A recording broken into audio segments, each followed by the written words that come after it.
Imagine you're traveling through medieval England after a long, exhausting day on the road. The innkeeper finally offers you a place to sleep.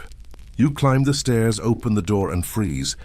5 strangers are already in the bed. One is snoring loudly. Another smells like ale and horses. Someone's bare foot is sticking out from beneath the blanket. The innkeeper smiles and points to the only empty spot, right in the middle. And if that wasn't strange enough, many of them aren't wearing any clothes at all. So here's the question.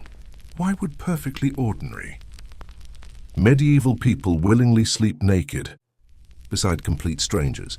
Were they simply less concerned about privacy? Less embarrassed? Or is there something deeper hidden beneath one of history's strangest sleeping habits? Today, most of us consider a bedroom one of the most private places in our lives. We lock doors. We sleep alone, or only with people we know intimately.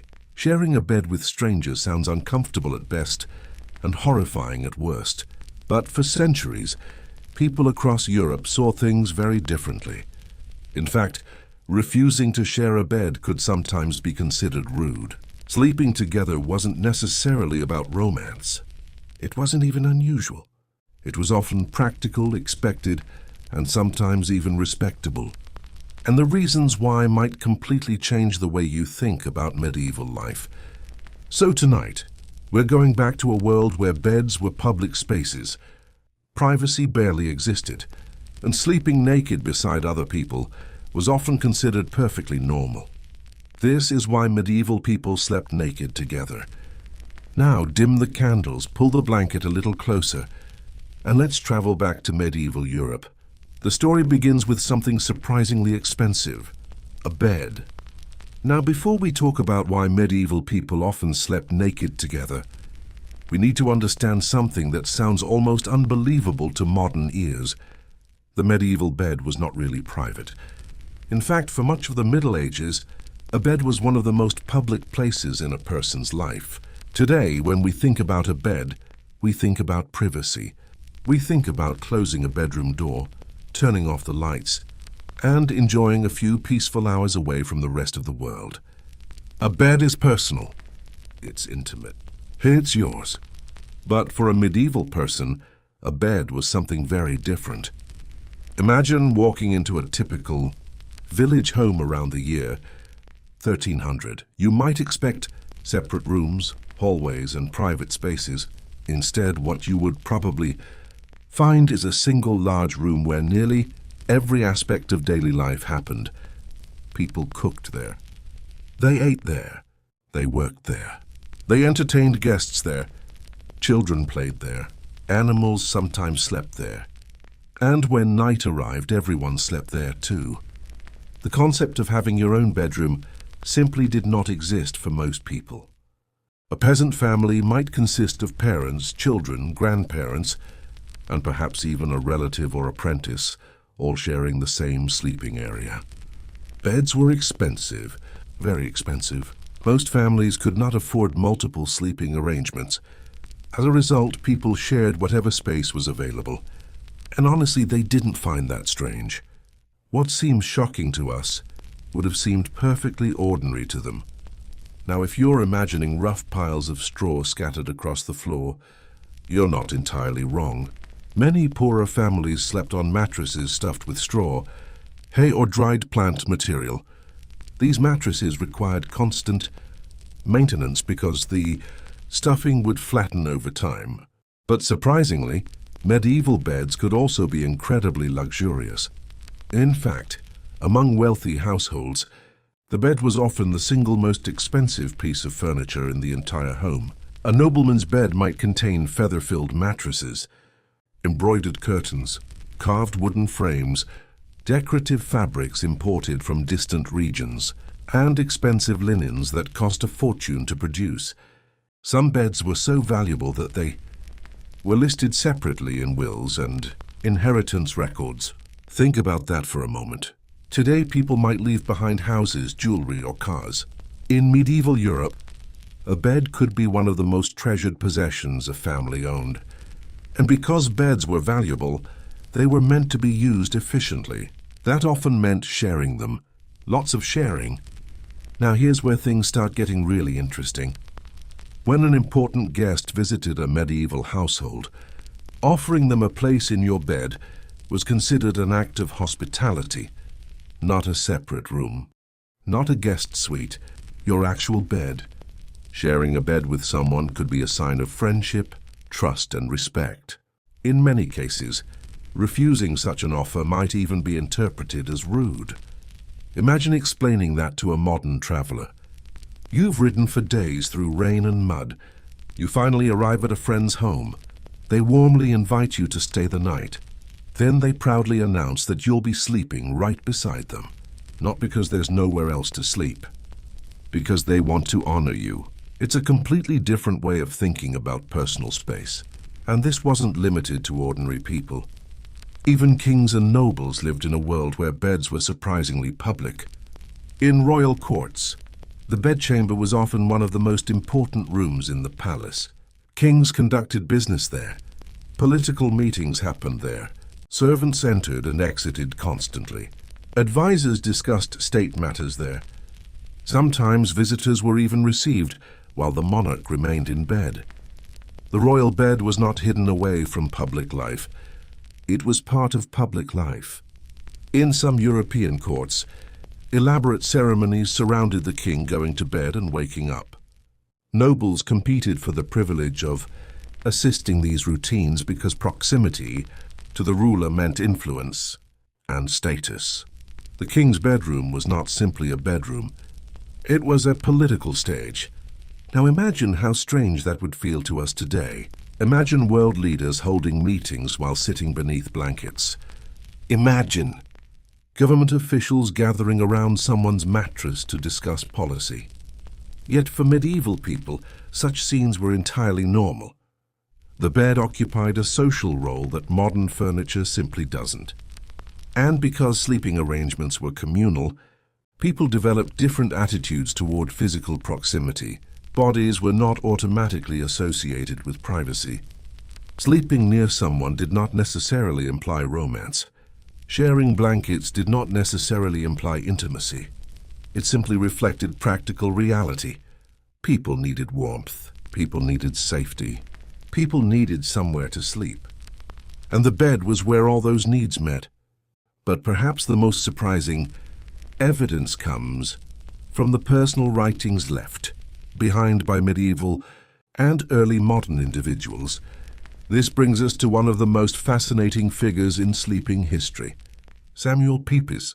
Now technically, Pepys lived after the medieval period, during the 17th century, but his diary offers remarkable insight into attitudes that had existed for centuries. Pepys frequently wrote about sharing beds with acquaintances, colleagues, travelers, and people he barely knew. And what strikes modern readers isn't the fact that he shared beds. It's how completely unremarkable he found it. He rarely treated these experiences as noteworthy. There was no embarrassment, no lengthy explanation, no sense that anything unusual had occurred. To Pepys, sharing a bed was often just another part of travel. Reading his diary today can feel almost surreal because our expectations are so different. We're waiting for him to comment on how awkward the situation must have been, but he usually doesn't, because from his perspective, there was nothing awkward about it. And that brings us to tonight's first shocking fact. And there's a shocking fact for centuries. Many travelers routinely slept beside complete strangers and barely thought twice about it, not because they lacked manners, not because they were unusually relaxed, but because their entire culture understood sleep differently. The bed was not exclusively private territory. It was shared space, a place where hospitality, economics, status, and practicality all came together. Now, before we move on, let's imagine one final scene. It's a cold winter evening somewhere in medieval Europe. Outside, the wind rattles wooden shutters. The roads are muddy. The air is freezing. Inside a small home, a family gathers around the hearth. Children curl beneath blankets. A traveler arrives seeking shelter. Space is limited. Resources are scarce. The family shifts slightly to make room. Nobody complains. Nobody considers the arrangement unusual. The traveler climbs into bed. The candles burn low. The room grows quiet. And within minutes, everyone is asleep. To us, the situation feels almost unimaginable. To them, it was simply another night. And understanding that difference is the key to understanding everything else we're about to explore. Because once you realize that beds were public spaces, another question immediately appears. If people were already comfortable sharing beds with family members, guests and even strangers, why did so many of them sleep without clothes?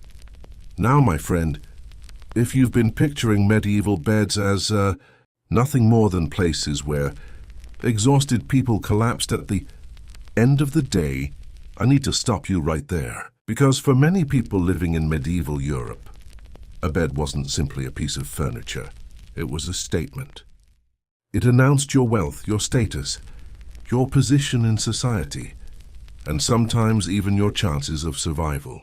In fact, when visitors entered a prosperous household, one of the first things they might be shown was not the kitchen, not the stable, and not even the family treasures. It was the bed. That sounds absurd to modern ears. Imagine inviting someone into your house today and proudly saying, "Come look at my mattress." Yet, medieval people often viewed beds as among the most impressive possessions they owned. Rich families invested enormous sums into carved bed frames, feather mattresses, embroidered curtains, imported fabrics, and expensive linen sheets. Some noble beds were so elaborate that they looked more like miniature palaces than places to sleep. Four-poster beds towered above the room. Curtains could be drawn on all sides. Gold thread decorated blankets. Servants spent hours maintaining them. The irony is that after spending a fortune on these magnificent sleeping arrangements, people still expected to share them with others. The idea of owning a luxurious bed did not automatically mean sleeping alone. Wealth bought comfort, but not necessarily privacy. And that's where modern assumptions start to fall apart. We often assume that as people became richer, they naturally wanted more personal space. Medieval society didn't always think that way. To them, a large bed often meant there was room for even more people. A nobleman might sleep beside family members, trusted guests, attendants, or important visitors. The bed became less of a private sanctuary and more of a social institution. The richer the household, the more complicated the sleeping arrangements could become. What's even stranger is that medieval people frequently judged one another based on sleeping arrangements. Hospitality wasn't measured by how much food you served or how beautifully you decorated your home. It was often measured by where you allowed a guest to sleep. If an important traveler arrived and was given a place near the family bed, it signaled trust. If they were invited into the bed itself, it could be considered a significant honor. This wasn't merely about comfort.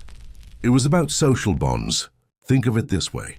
In a world filled with uncertainty, dangerous roads, disease, and political instability, sleeping near someone represented a level of acceptance that went far beyond polite conversation.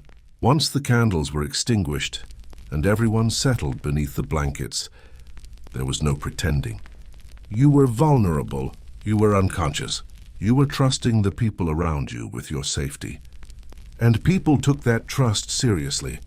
Yet this system sometimes produced situations that would terrify modern travelers.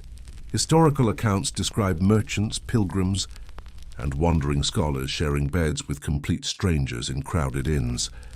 Some of these sleeping companions came from different countries and spoke entirely different languages.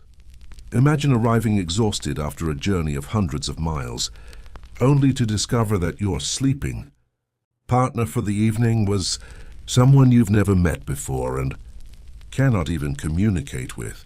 Strangely enough, most people accepted this arrangement with little complaint because alternatives were often unavailable.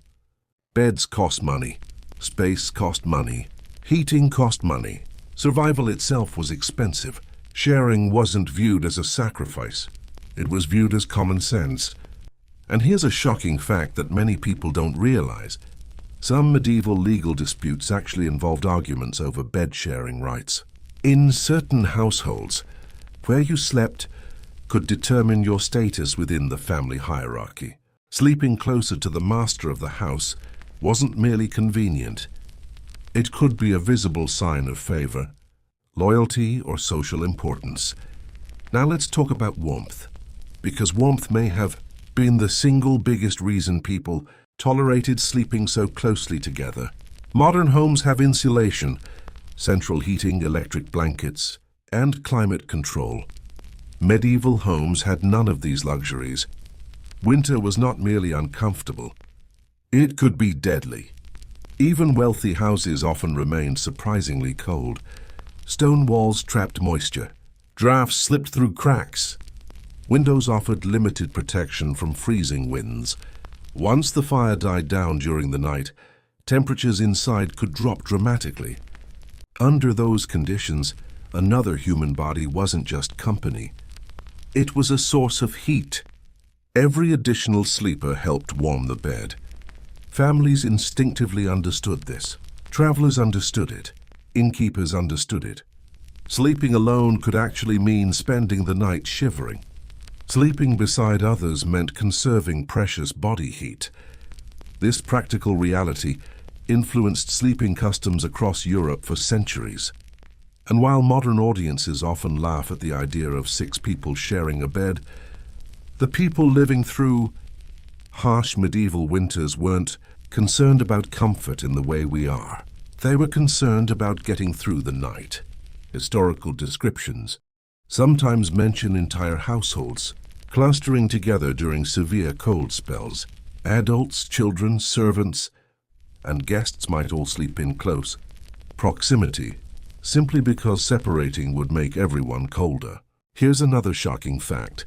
Some historians believe that for certain poor families, winter sleeping arrangements functioned almost like emergency survival strategies. In extreme conditions, sharing warmth could mean the difference between life and death. Suddenly, the image of crowded, medieval beds becomes less amusing and more understandable. What looked strange to us often made perfect sense to them. But there was another reason beds became communal spaces, and it's one that rarely appears in movies or television. Medieval nights were genuinely dangerous. Once darkness fell, visibility disappeared. There were no electric streetlights, no phones, no emergency services, no quick way to call for help. If someone became ill, if thieves entered the home, if a fire started, or if violence broke out, being alone could leave you vulnerable. Sleeping near other people created a sense of security.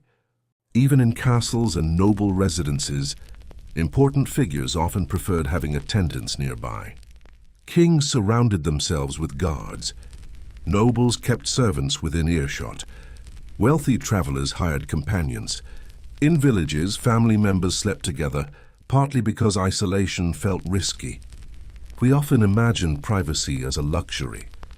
Medieval people sometimes viewed companionship as the greater luxury.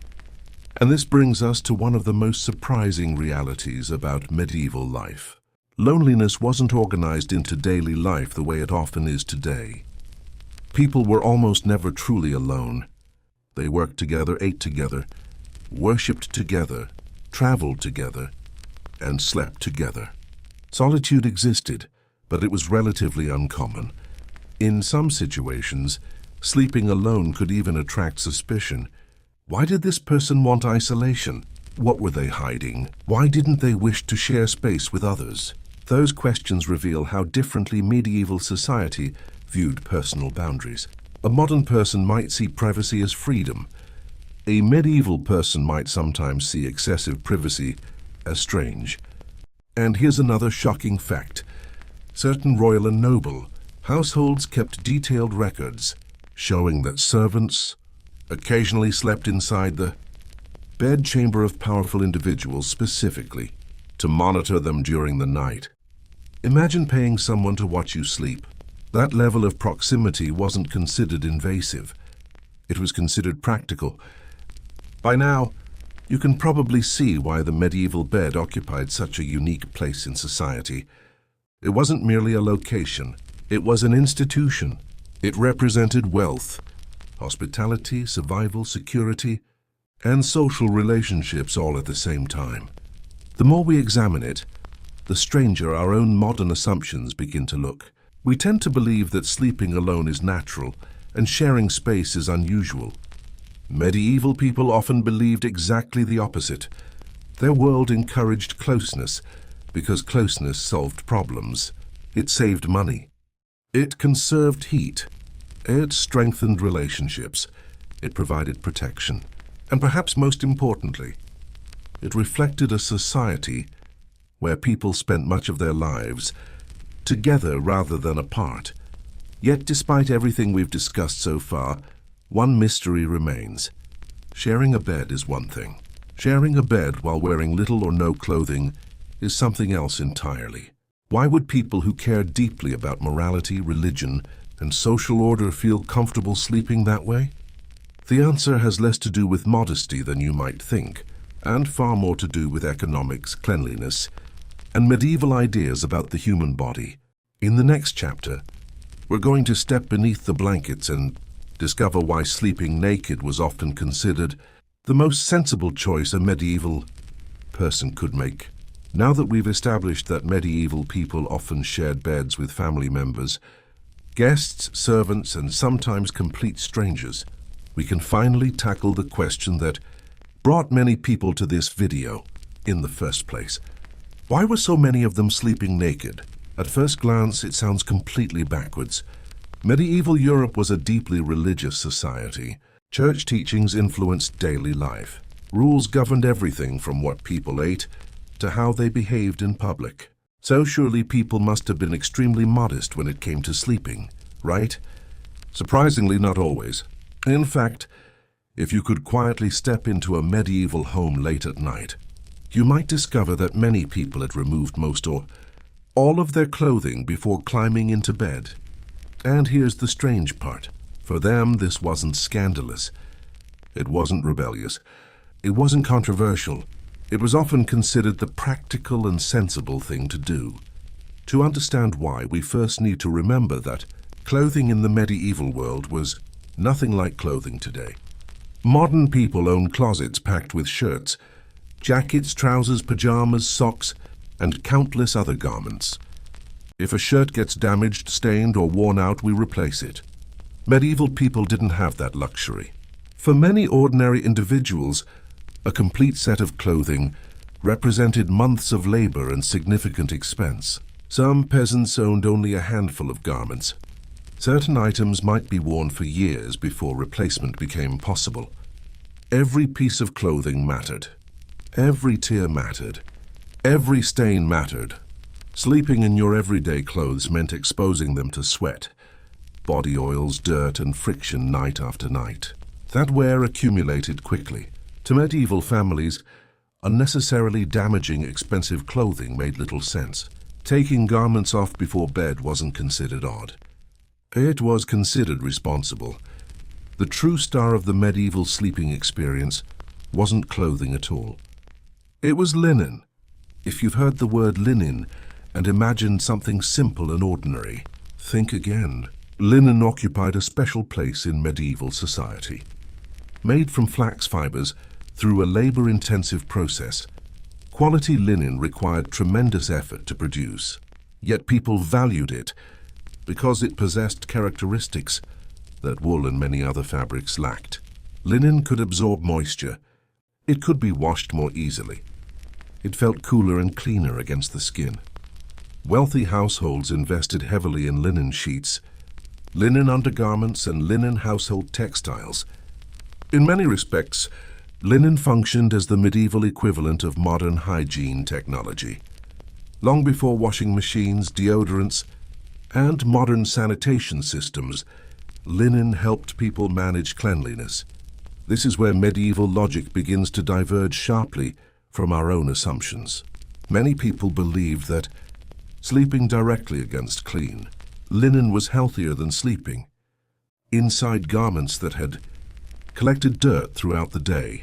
Imagine spending hours working in fields, tending animals, walking muddy roads, or standing beside smoky fires. By evening, your clothing carried traces of everything you'd encountered. Removing those garments before sleep wasn't necessarily about comfort. It was about separating daytime dirt from nighttime rest. The bed itself became a cleaner environment, and because linen sheets could be washed and maintained, they served as a protective barrier between the sleeper and the mattress. To medieval minds, sleeping naked beneath clean linen could actually seem more hygienic than sleeping fully clothed. That's a remarkable reversal of what many modern viewers expect. We often associate clothing with cleanliness. Medieval people sometimes associated the bed linens themselves with cleanliness. Now here's where religion enters the story. And the reality is far more complicated than many people imagine. Popular culture often portrays medieval religious authorities as obsessively strict about every aspect of physical behavior. While religious teaching certainly influenced sleeping habits, the church did not universally require people to sleep fully clothed. In fact, some religious thinkers viewed excessive concern with appearance, even during sleep, as a form of vanity. The body itself was not automatically considered shameful. What mattered was intention, behavior, and morality. Sleeping without clothing inside one's household wasn't necessarily seen as sinful. In some cases, sleeping naturally was associated with honesty and simplicity. Certain moral writings even suggested that a person should approach sleep with humility, recognizing that all humans were vulnerable before God. Of course, this didn't mean medieval society lacked modesty. Social rules still existed. Men and women followed expectations regarding behavior and propriety. But the blanket assumption that everyone rushed into bed, wearing layers of clothing, simply doesn't match historical evidence. What's particularly fascinating is how often medieval writers focused on conduct rather than garments. They worried about sinful thoughts, improper behavior, or moral discipline far more than whether someone wore a specific type of nightwear. And that leads us to one of the strangest details preserved from the era. Some religious and moral guides offered advice not only about when people should sleep, but also how they should sleep. Position mattered. Behavior mattered. Even movements during sleep could attract attention from moral commentators. Which brings us to tonight's first shocking fact. Shocking fact number 2. Some medieval religious and ethical guides actually discussed the correct way to position your body while sleeping, and warned against habits they believed might encourage sinful thoughts or immoral behavior. In other words, people weren't just told how to live. They were sometimes told how to lie down. Imagine opening a modern sleep guide and finding instructions approved by clergy regarding your sleeping posture.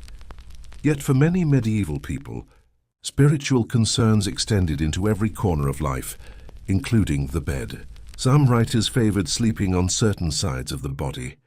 Others warned against excessive comfort or indulgence. A few even suggested that maintaining discipline during sleep reflected discipline during waking hours. To modern audiences, this sounds almost impossible to enforce after all. Who controls their position while unconscious? But the existence of such advice reveals something important. Medieval people cared deeply about sleep. They didn't view it as empty time. Sleep was woven into broader ideas about health, morality, and human nature. The bed wasn't simply where the day ended. It was part of a larger system of beliefs about how a person should live.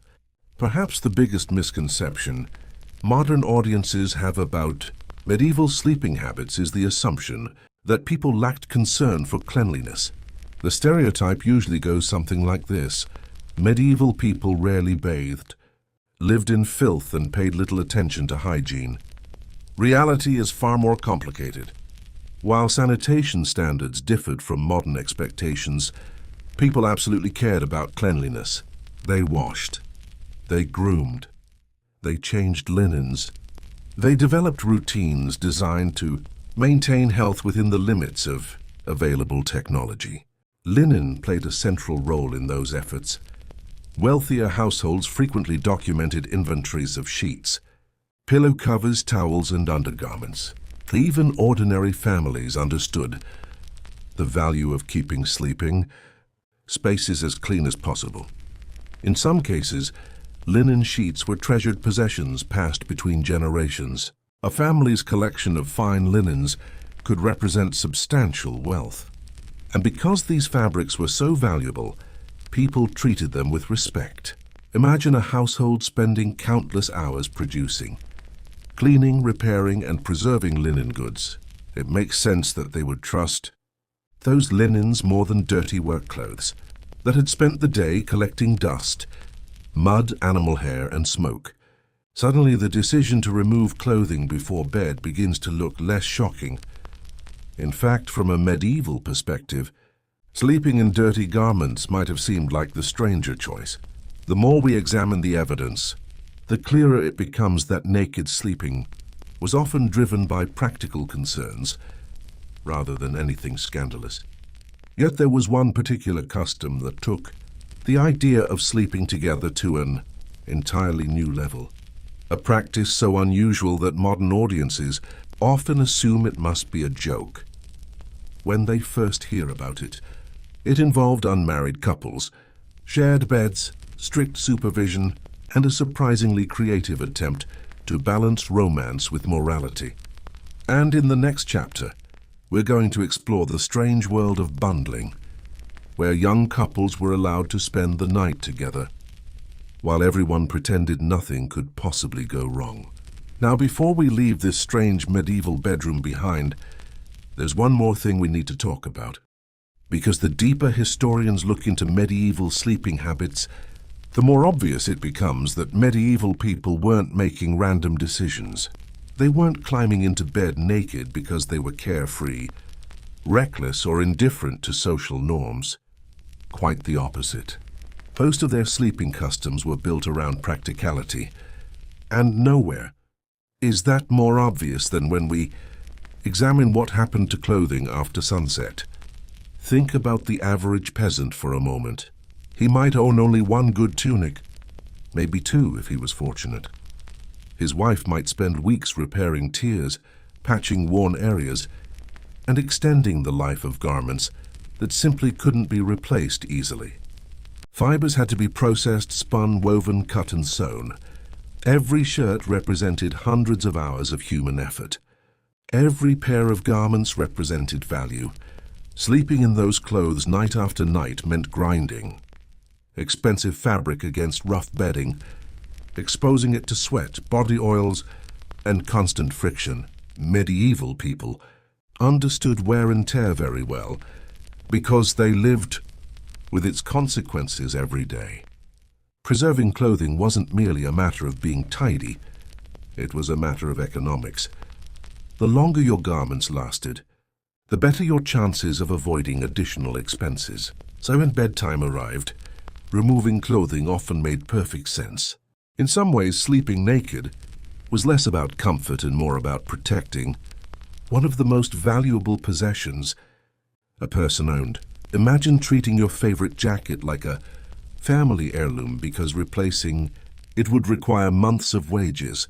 Suddenly, the logic becomes easier to understand. What seems shocking to us would have felt entirely rational to them. Another thing modern audiences often overlook is that medieval nights were darker and quieter than anything most of us have ever experienced. No glowing alarm clocks, no street lights shining through curtains, no phone screens lighting up bedrooms at midnight. Once candles were extinguished, darkness settled over the room completely. In that darkness, people weren't worrying about how they looked. They weren't thinking about fashion. They weren't imagining social media photos or surprise visitors. The day was over. Work had ended. The body needed rest, and because medieval homes were often crowded, sleeping arrangements developed around practicality rather than individual preference. What mattered was warmth, safety, and comfort. Many people slept beneath multiple blankets, animal furs or heavy coverings designed to trap heat. Inside that cocoon of fabric, clothing often became unnecessary. In fact, additional layers could sometimes create discomfort. Historians studying household records have repeatedly found evidence that linen sheets occupied a special place in sleep culture. These sheets weren't simply decorative. They were part of a system.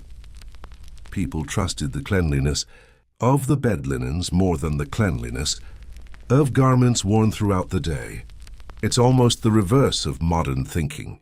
Today, many people feel strange sleeping without pajamas. Medieval sleepers might have viewed those pajamas as unnecessary clutter. And here's a shocking fact that catches many viewers off guard. Some wealthy households employed servants, whose specific job included maintaining bed linens, airing mattresses, and preparing sleeping spaces. In other words, beds were often receiving more daily attention than many pieces of clothing. The sleeping environment itself was considered worthy of care and protection. Of course, not everyone slept completely naked. Medieval Europe was enormous.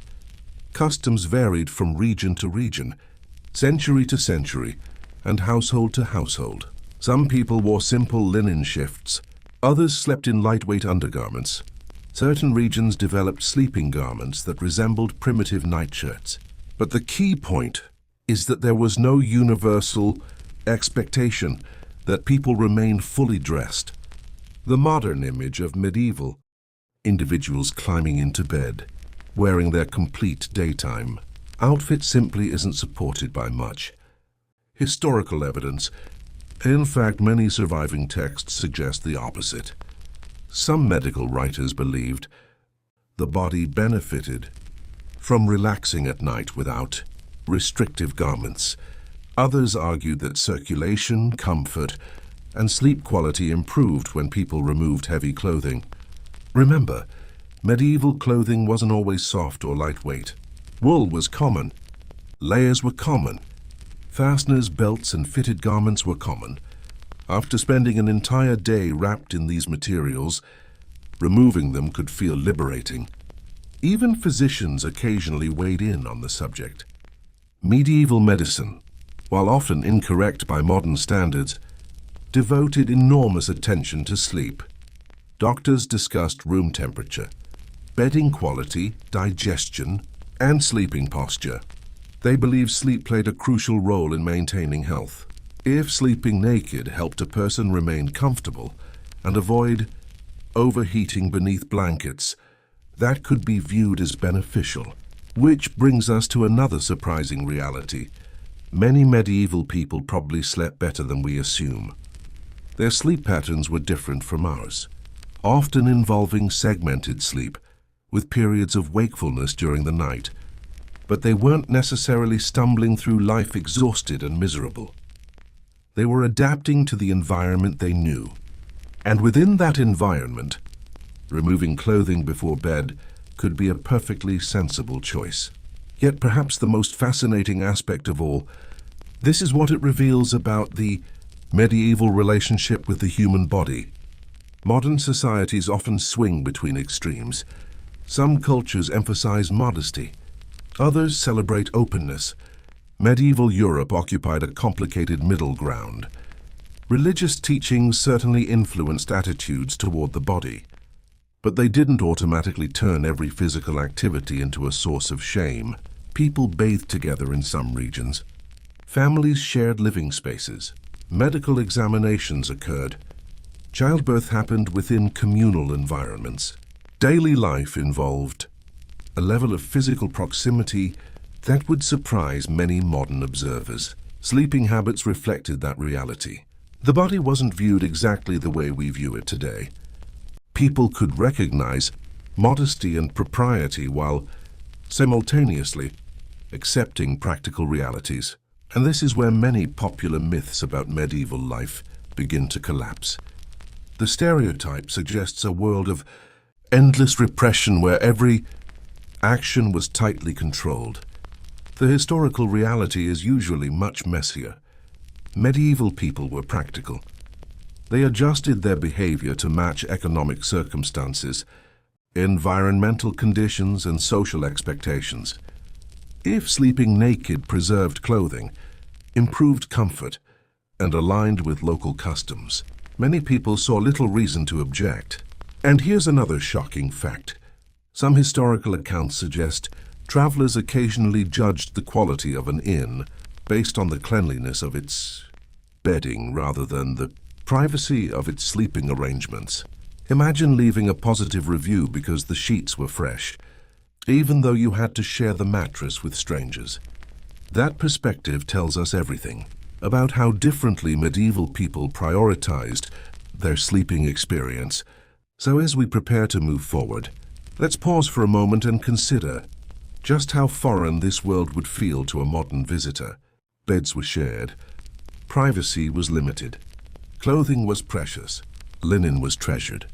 Sleep was treated as a matter of health, morality, and practicality all at once. The further we travel into medieval life, the clearer it becomes that many of our assumptions simply don't apply. And yet, incredibly, we've only scratched the surface, because while sleeping naked beside family members or trusted companions might be understandable, there was another custom that pushed boundaries even further, a practice that allowed unmarried couples to spend entire nights together under the watchful eyes of their communities. Parents approved of it. Religious leaders sometimes tolerated it.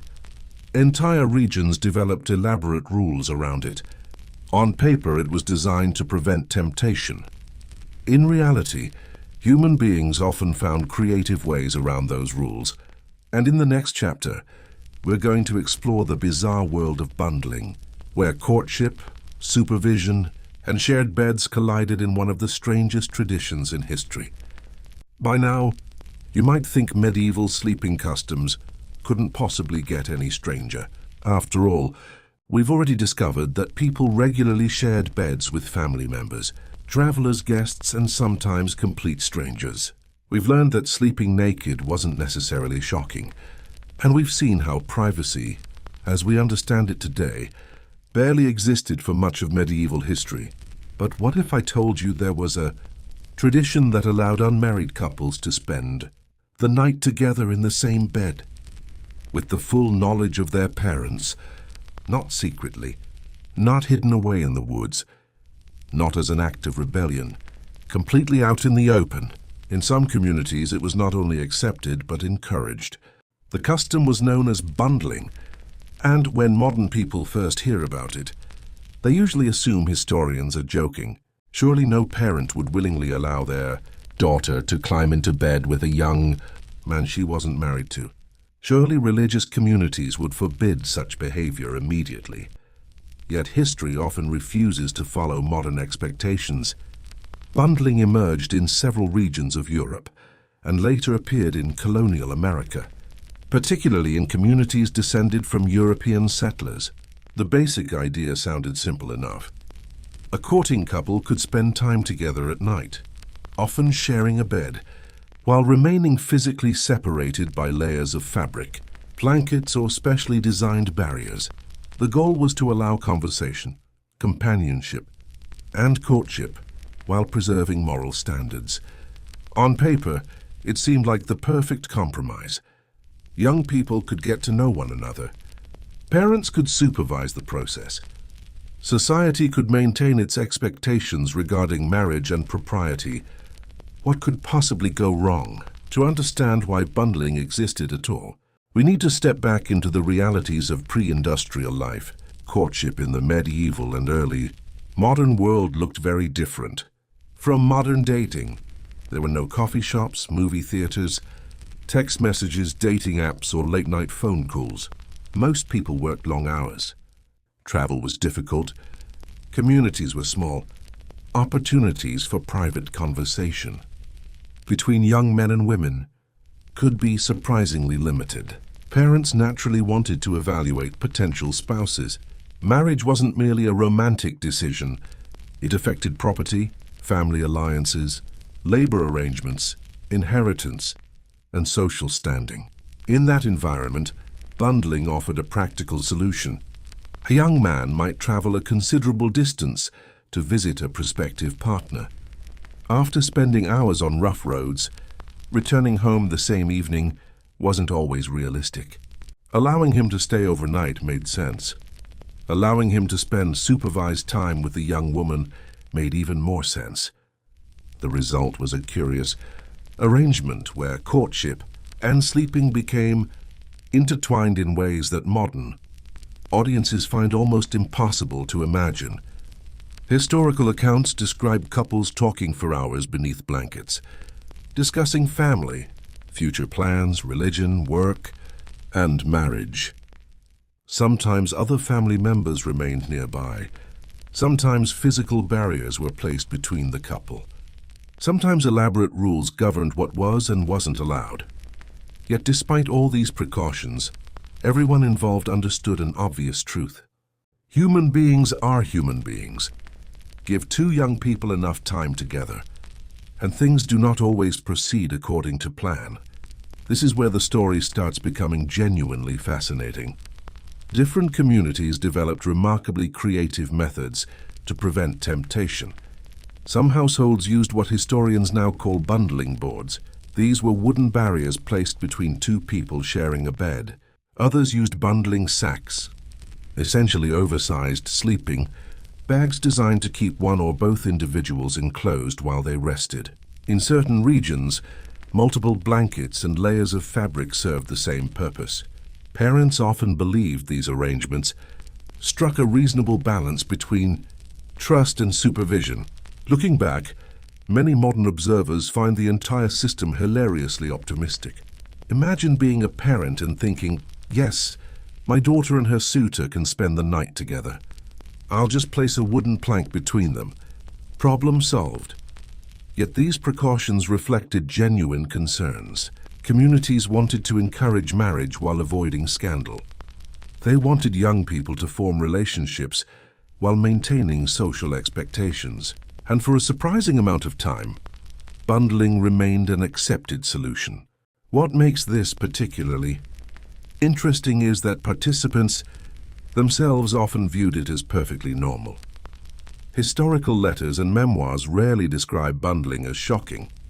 Instead, they discuss it matter-of-factly, as though sharing a bed with a potential spouse under parental supervision were the most natural thing in the world. That tells us something important. Customs only seem strange when viewed from outside the culture that created them. To the people involved, bundling wasn't bizarre.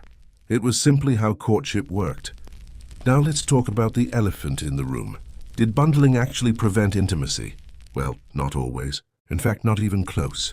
Historical records reveal a reality that probably won't surprise anyone. Listening today, rules can exist. Barriers can exist. Looking back, many modern observers find the entire system hilariously optimistic. Imagine being a parent and thinking, yes, my daughter and her suitor can spend the night together. I'll just place a wooden plank between them. Problem solved. Yet these precautions reflected genuine concerns. Communities wanted to encourage marriage while avoiding scandal. They wanted young people to form relationships while maintaining social expectations. And for a surprising amount of time, bundling remained an accepted solution. What makes this particularly interesting is that participants themselves often viewed it as perfectly normal. Historical letters and memoirs rarely describe bundling as shocking. Instead, they discuss it matter-of-factly, as though sharing a bed with a potential spouse under parental supervision were the most natural thing in the world. That tells us something important. Customs only seem strange when viewed from outside the culture that created them. To the people involved, bundling wasn't bizarre. It was simply how courtship worked. Now let's talk about the elephant in the room. Did bundling actually prevent intimacy? Well, not always. In fact, not even close. Historical records reveal a reality that probably won't surprise anyone. Listening today, rules can exist, barriers can exist, supervision can exist. But determined young couples have always been remarkably inventive. Communities repeatedly discovered that bundling did not eliminate temptation. It merely attempted to manage it. Church records, court documents, and local complaints occasionally reveal pregnancies, occurring despite all the precautions. Moral leaders frequently expressed concern that some couples were taking advantage of the system. In certain areas, debates emerged over whether bundling should continue at all. Yet the practice survived because people continued finding value in it. Families understood that marriage required familiarity. Young couples wanted opportunities to connect, and rural communities often lacked better alternatives. Which brings us to tonight's shocking fact. Shocking fact number 3, some surviving. Descriptions of bundling boards suggest that a few were built with openings or gaps, and despite extensive efforts to prevent physical contact, many communities quietly acknowledged that determined couples often found ways around the rules. In other words, history's attempt to engineer perfectly supervised romance worked about as well. As you might expect, the existence of these records reveals something timeless about human nature. No matter how carefully a society designs rules, people will always find ways to bend them. And nowhere was that more obvious than in the world of bundling. What's perhaps most surprising is that bundling wasn't limited to one isolated village or a single unusual region. Variations appeared across different cultures and centuries. The details changed. The rules changed. The justifications changed. The justifications changed. But the underlying idea remained remarkably consistent. Communities wanted a way to balance romance with responsibility. They wanted to allow young people enough freedom to choose partners while maintaining social order. Bundling represented one solution to that challenge. Whether it actually succeeded remains a matter of debate, but it certainly left behind some of the most unusual stories in the history of sleep. And as strange as these courtship rituals may seem, they were still taking place within homes and family environments. The next stage of our journey takes us somewhere far less comfortable, a place where strangers, merchants, pilgrims, drunk travelers, and exhausted laborers were all expected to share sleeping space, whether they liked it or not. Because if bundling sounds awkward, wait until you discover what happened inside a crowded medieval inn. The more you learn about bundling, the more you realize that it existed in a strange space between trust and suspicion. Parents claimed they trusted their children. Communities claimed they trusted their moral values. Churches encouraged self-discipline. Yet the entire practice was built around barriers, supervision, and carefully designed rules intended to prevent certain outcomes. It's almost as if everyone involved was saying, "We trust you completely, but just in case, here's a wooden divider, 3 blankets, and your parents, sleeping 20 feet away." The contradiction is fascinating because it reveals something very human. Medieval people were not fundamentally different from us. They worried about romance. They worried about temptation. They worried about reputation. The difference was that their solutions often seem bizarre from a modern perspective. Imagine spending an evening talking with someone you hope to marry. The room is dark except for the glow of a dying candle. Family members are somewhere nearby. A wooden board separates you.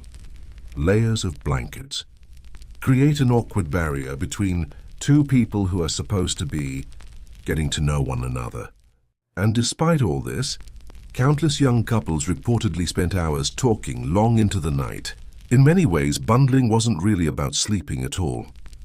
It was about conversation. It was about creating rare opportunities for privacy within societies where true privacy barely existed. For young people living in crowded homes and tightly connected communities, those nighttime conversations may have represented some of the few moments when they could honestly discuss hopes, fears, ambitions, and the future. The irony is that a practice remembered today for its sleeping arrangements may actually have been valued most for the talking that happened before anyone fell asleep. Of course, not everyone approved. Historical records showed that bundling attracted criticism almost from the moment it became widespread. Religious leaders occasionally condemned it. Local officials sometimes worried about its consequences. Older generations complained that younger people were becoming careless. If that sounds familiar, it's because every generation in history seems convinced that the next generation is making terrible decisions. Some surviving sermons warned that bundling encouraged temptation. Others argued that no amount of supervision could reliably prevent misconduct. Yet despite these concerns, the practice remained stubbornly popular in many communities. Why? Because people kept finding practical advantages. Long-distance travel remained difficult. Winter weather remained harsh. Housing remained crowded. And courtship still required time together. Communities often chose what they viewed as the least risky option rather than the perfect option. That's an important detail many people miss when discussing medieval customs. Historical societies rarely believed their systems were flawless. More often, they simply believed their systems were better than the alternatives.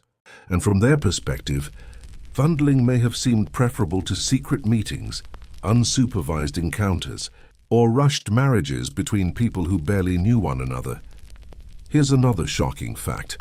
Some local authorities became so concerned about the results of bundling that they attempted to track pregnancies occurring before marriage, only to discover that the numbers were far higher than expected. In some regions, a noticeable percentage of brides were already pregnant when they walked down the aisle. Officially, everyone pretended the rules were working. Unofficially, reality often told a different story. Perhaps the most amusing aspect of bundling is the incredible faith people placed in physical barriers. Human history is filled with examples of societies creating elaborate systems to control behavior, and bundling may be one of the most optimistic examples ever invented. A wooden board, after all, is just a board. A blanket is just a blanket. The assumption that these objects could reliably overcome attraction, curiosity, and emotion feels almost charming in hindsight. Yet many families genuinely believed they could. Historians studying descriptions of bundling equipment often find themselves smiling at the sheer creativity involved. Some barriers stretch the length of the bed. Some sleeping sacks enclosed the entire body. Some arrangements positioned family members strategically nearby. Every generation seemed to invent new methods to improve the system, and every generation eventually discovered the same uncomfortable truth. Human beings are remarkably adaptable. One 19th century observer even joked that young couples appeared to treat anti-romance devices as engineering challenges rather than obstacles. Whether that description is entirely fair remains debatable, but it certainly captures the spirit of many historical accounts. The existence of so many preventative measures suggests that communities were fully aware of the risks. They weren't naive.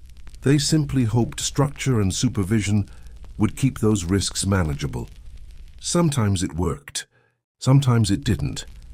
And that tension between idealism and reality runs throughout the entire history of bundling. What's particularly revealing is how bundling challenges modern assumptions about medieval morality. Popular culture often portrays historical societies as rigid, inflexible, and obsessed with punishment. The truth was usually more complicated. Medieval and early modern communities frequently balanced strict ideals with practical compromises. They understood that young people wanted companionship. They understood that marriage required familiarity. They understood that completely separating men and women wasn't always realistic. So instead of choosing absolute prohibition or unlimited freedom, they experimented with systems like bundling.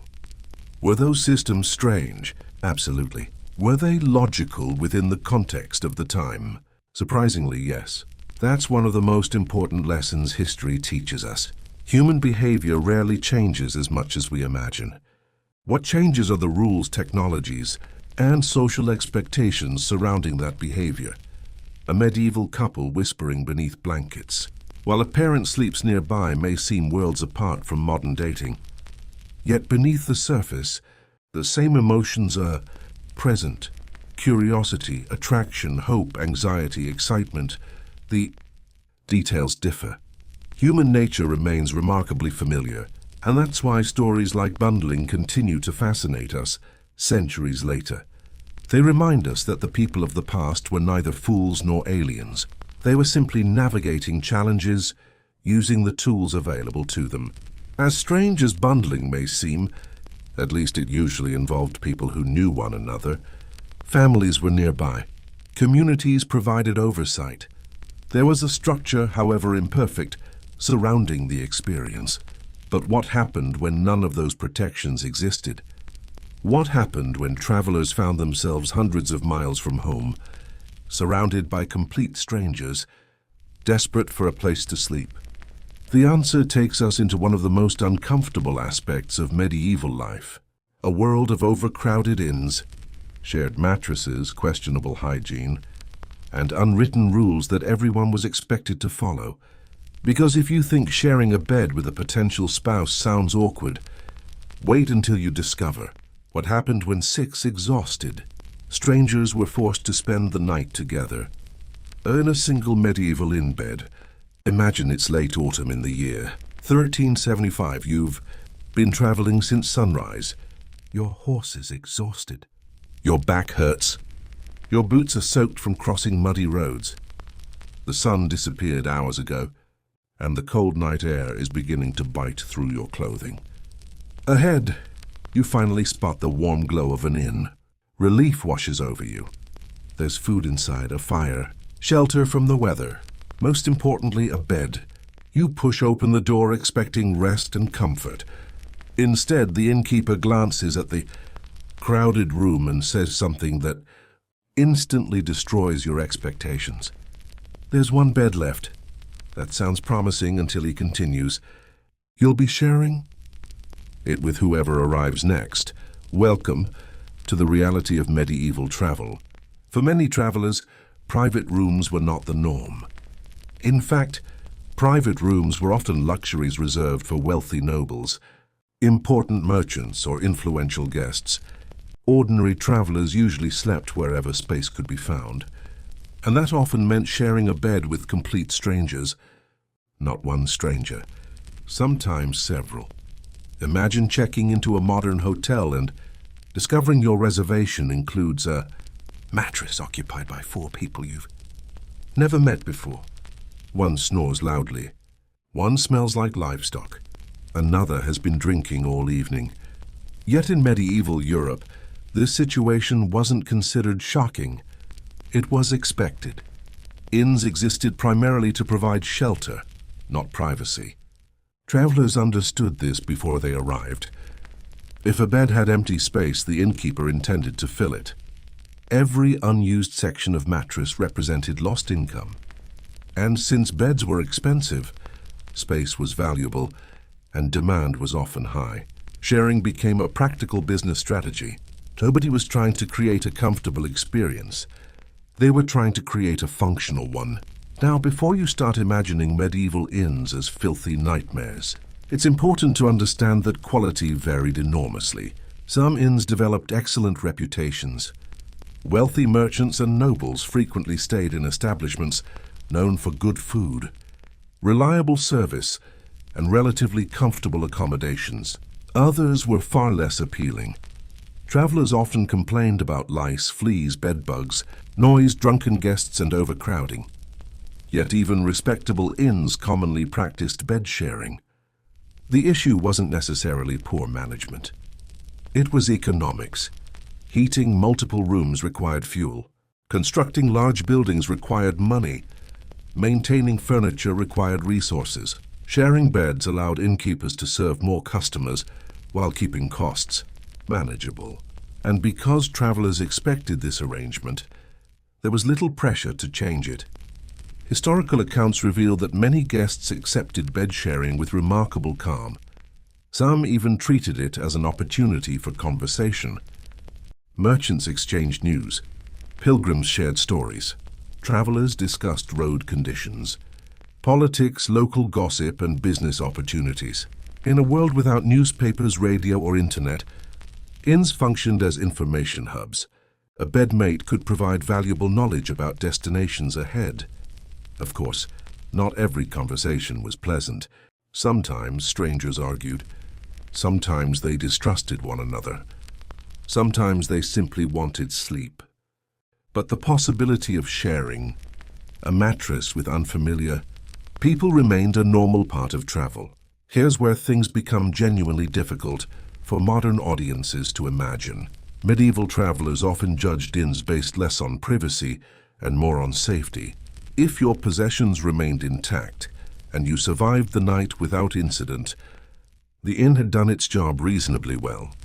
As you can probably guess, sharing beds with strangers created an entire set of unwritten social rules. These rules rarely appeared on signs because everyone already understood them. Once people climbed into bed, they were expected to behave in ways that minimized conflict. Excessive movement was discouraged. Loud conversation was discouraged. Physical contact beyond what was unavoidable was discouraged. Travelers learned to occupy as little space as possible. They learned to tolerate discomfort. They learned to ignore awkward situations. Imagine lying awake beside a stranger who snores like a collapsing castle while another sleeper repeatedly steals the blanket. Modern travelers might demand a refund. Medieval travelers often shrugged and endured it. Adaptability was part of survival. The roads were difficult enough without becoming overly selective about sleeping arrangements. In some cases, experienced travelers even developed strategies for securing better positions within a shared bed. The warmest location might be in the center. The safest location might be nearest the wall. The least desirable position could be near the edge where cold drafts slipped through cracks in the building.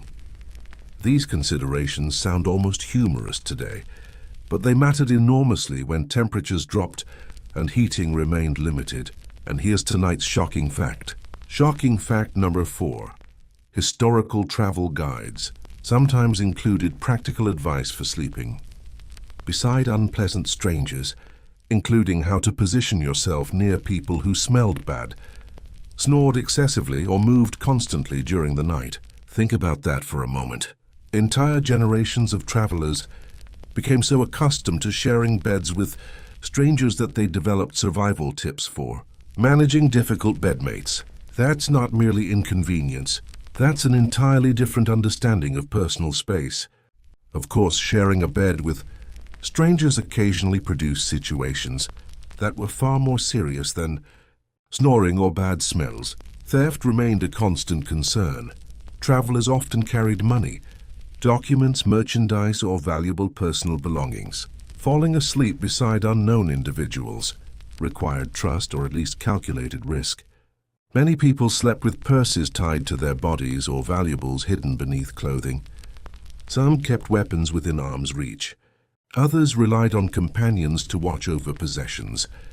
Innkeepers themselves sometimes struggled to maintain order. A crowded inn brought together people from different regions, backgrounds, professions, and social classes. Tensions could emerge quickly. A merchant might find himself sleeping beside a soldier. A pilgrim might share space with a gambler. A scholar could end up beside a drunken laborer returning from market. Most encounters remained peaceful, but not all. Medieval court records occasionally preserve complaints involving theft, arguments, mistaken identity, and nighttime confusion. Imagine waking suddenly in darkness, surrounded by unfamiliar people, unsure who has entered or left the room. Under those conditions, misunderstandings became inevitable. Yet despite these risks, the system persisted for centuries. Why? Because alternatives remained expensive. Private accommodation simply wasn't available to most travelers. If you wanted shelter, warmth, and a mattress, sharing was often part of the bargain. The remarkable thing isn't that people accepted these conditions. The remarkable thing is how thoroughly they adapted to them. Perhaps the strangest lesson of all is that medieval travelers often feared sleeping outdoors far more than sleeping beside strangers. To modern listeners, sharing a bed with unknown people sounds deeply uncomfortable. But from a medieval perspective, the alternative could be much worse. Roads became dangerous after dark. Exposure to cold weather could be deadly. Bandits operated in certain regions. Wild animals still posed threats in some areas. A crowded inn offered protection, warmth, food, and human companionship. Even an uncomfortable bed was preferable to spending the night alone, beyond the safety of town walls. And that helps explain why so many travelers tolerated conditions that would shock us today. They were making practical decisions based on the realities of their world. Yet, as strange as these sleeping arrangements seem, we've only explored part of the story, because the challenges of medieval inns weren't limited to strangers sharing mattresses. They also involved smells, insects, noise, hygiene problems, and a level of nighttime discomfort that modern hotel guests can barely imagine. In the next part of this chapter, we're going to extinguish the candle, climb fully into that crowded inn bed, and discover what a medieval traveler actually experienced during a typical night. Now let's imagine that you've successfully secured a place in one of these crowded medieval inns. The fire downstairs is dying down. The last mugs of ale have been emptied. The common room is growing quieter. You climb the narrow wooden stairs, enter the sleeping area, and prepare for what you hope will be a restful night. Unfortunately, restful is probably the last word most medieval travelers would use. The first thing you would notice is the smell. Modern buildings isolate odors remarkably well, but medieval inns did not. The scent of smoke from the hearth clung to clothing, blankets, walls, and ceilings. Travelers arrived carrying the smells of horses, livestock, mud, sweat, wet leather, and days spent on the road. Cooking odors drifted upward from below. In some establishments, animals might even be housed nearby.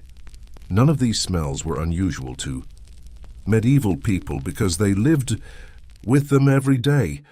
What would shock them is how sensitive modern visitors have become to odors. For them, the smell of a crowded inn was simply part of travel. You might dislike it, but you accepted it. Complaining about unpleasant smells in a medieval inn was a bit like complaining about water being wet. It accomplished nothing. Yet, surprisingly, many travelers considered smell a useful source of information. Experienced travelers often judged an inn's cleanliness by its odors. A relatively fresh-smelling establishment could attract repeat customers. A truly foul-smelling one might earn a terrible reputation throughout the region. And here's a shocking fact. Some medieval travel advice included recommendations on positioning yourself in bed relative to the least offensive-smelling stranger. Imagine planning your sleeping arrangement based not on comfort, but on which side of the mattress had the weakest body odor. But smell was only the beginning of the challenge. Once the candles were extinguished and darkness settled over the room, another enemy emerged. Tiny, persistent, hungry bedbugs, fleas, lice. These unwelcome companions plagued travelers throughout much of history. Mattresses stuffed with straw, feathers, or other natural materials provided ideal hiding places for insects. Blankets offered additional shelter. Travelers themselves often carried pests from one location to another without realizing it. A single infested guest could create problems for future visitors. Modern hotels battle these issues aggressively because customers expect cleanliness. Medieval innkeepers had far fewer tools available. They aired bedding, cleaned what they could, and sometimes used herbs believed to repel insects, but complete elimination was nearly impossible. Historical accounts frequently mention travelers waking up covered in bites. Some joked about it, others complained bitterly. A few even preferred sleeping on benches or near the fireplace rather than risking a heavily infested mattress. Yet most accepted these discomforts as unavoidable realities of life on the road. Imagine trying to fall asleep while tiny insects crawl through your bedding. Now imagine doing so while sharing a mattress with 3 strangers and listening to someone snore loud enough to shake the walls. Suddenly those medieval travelers begin to seem remarkably patient, or perhaps they were simply exhausted enough not to care. Then there was the noise. Oh, the noise. Medieval inns were rarely quiet places. Today we associate sleep with silence. We close windows, lower lights, and seek peaceful environments. Medieval travelers often had no such luxury. Horses shifted in nearby stables. Dogs barked. Wind rattled shutters. Travelers coughed. Someone talked in their sleep. Another mumbled prayers before bed. Drunk guests stumbled through hallways. Early risers woke before dawn to prepare for travel. And somewhere in the darkness, there was almost always at least one legendary snorer. Historical descriptions repeatedly mention snoring because it was impossible to ignore. In shared sleeping spaces, one loud sleeper could ruin everyone's night. Yet complaining accomplished very little. The offender was asleep. The walls were thin. The room was crowded. People simply endured it. In fact, some travelers became so accustomed to noisy sleeping environments that complete silence actually felt unsettling. That's difficult for modern audiences to understand because we've spent generations creating increasingly isolated sleeping spaces. Medieval people often slept surrounded by sounds. Silence wasn't normal. Human presence was normal. Which leads us to another shocking fact. Shocking fact, number 4b. Some travelers deliberately chose sleeping positions closer to heavy snorers because loud breathing reassured them that no one had quietly left the room to steal their belongings. In other words, the very noise that kept them awake could also make them feel safer. As uncomfortable as these conditions sound, perhaps the greatest challenge was uncertainty. Every night brought a different mix of people. You never knew who might be sharing your sleeping space. One evening could place you beside a wealthy merchant carrying valuable goods. The next might place you beside a soldier returning from war. Pilgrims, scholars, laborers, clergy, traders, messengers, and adventurers all crossed paths within the walls of medieval inns. This constant mixing of social classes created a fascinating environment. Information traveled along these routes. Stories spread. Rumors circulated. News moved from town to town. Long before newspapers became common, inns functioned as communication networks connecting distant communities. Travelers exchanged information while eating, drinking, and preparing for sleep. Sometimes lifelong friendships began this way. Business partnerships formed. Marriage arrangements emerged. Political discussions unfolded. The bed itself became part of a larger social experience. Modern hotels emphasize privacy and isolation.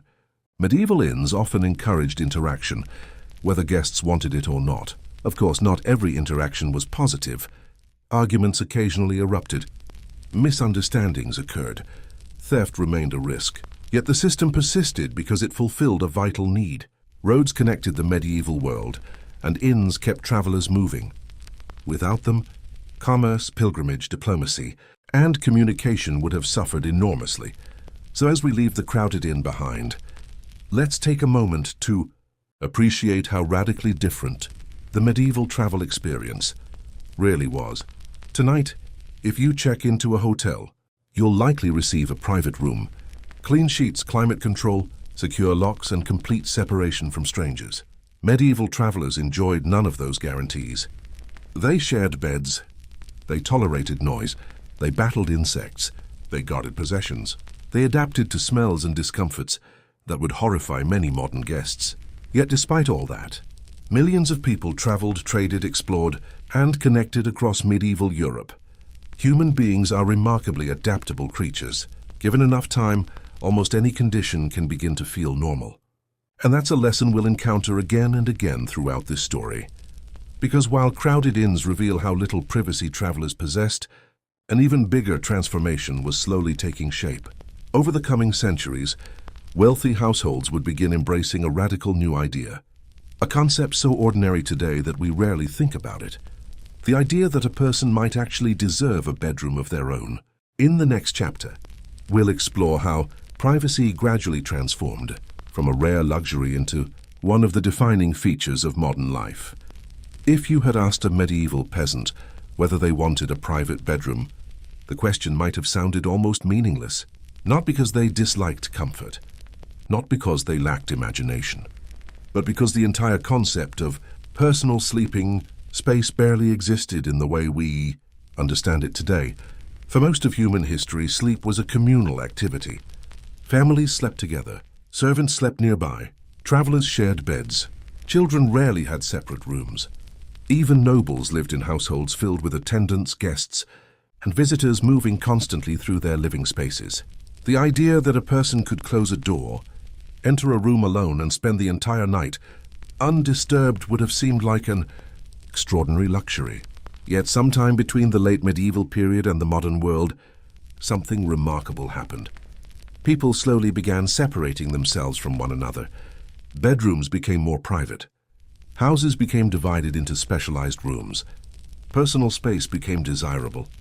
Eventually, privacy transformed from a privilege enjoyed by the wealthy into something many people considered a basic expectation. It's such a normal part of modern life that we rarely stop to ask where it came from. But if we travel back through history, we discover that privacy is actually one of humanity's newest inventions. For thousands of years, people lived perfectly normal lives without it, and that realization can feel surprisingly unsettling. Imagine growing up in a world where being alone was rare, where every meal was shared, where every conversation could be overheard, and where someone was almost always nearby. That's not an exception in human history. That's the rule. The first major changes began among the wealthy. As Europe gradually became more prosperous in certain regions, nobles and affluent merchants started building larger homes. More rooms meant more possibilities. Instead of gathering every activity into a single shared space, households could separate functions. Kitchens moved into dedicated areas. Storage rooms appeared. Reception rooms emerged. And eventually sleeping spaces became more specialized. At first, however, these rooms were not truly private. A noble's bedchamber still functioned as a social space. Servants entered frequently. Visitors arrived. Business discussions occurred. Political negotiations unfolded. In some royal courts, a ruler's bedroom remained one of the busiest rooms in the entire palace. Yet a subtle shift had begun. The architecture itself was changing. Wealth allowed people to create boundaries that earlier generations simply couldn't afford. Historians sometimes describe this transformation as the beginning of domestic privacy. Instead of living every moment in full view of everyone around them, wealthy individuals slowly gained the ability to control access to certain parts of their lives. Doors mattered more. Walls mattered more. Rooms acquired specific purposes. What seems ordinary to us was revolutionary at the time. A separate bedroom wasn't just another room. It represented a completely different way of organizing society. And here's tonight's shocking fact. Shocking fact number 5. In some aristocratic households, having a private sleeping chamber became such a powerful status symbol that access to the room itself was tightly controlled, with certain visitors gaining prestige simply by being allowed inside. Imagine a world where entering someone's bedroom carried political significance. Yet for powerful individuals, that was often exactly the case. As the centuries passed, these ideas spread beyond palaces and noble estates. Wealthy merchants copied aristocratic lifestyles. Successful professionals adopted similar habits. Gradually, The desire for personal sleeping space filtered downward through society. But the process was slow, very slow. Even in the 17th and 18th centuries, many ordinary families still shared sleeping arrangements that would surprise modern audiences. Privacy expanded unevenly. Cities changed faster than rural villages. Wealthy regions changed faster than poor ones. And throughout this period, people debated whether too much privacy was actually desirable. That's a perspective modern listeners often struggle to understand. Today we usually associate privacy with freedom, comfort, and independence. Many people actively seek solitude after spending time in crowded environments. Historical societies sometimes viewed excessive isolation with suspicion. If someone wanted to spend all their time alone, neighbors might wonder why. What were they hiding?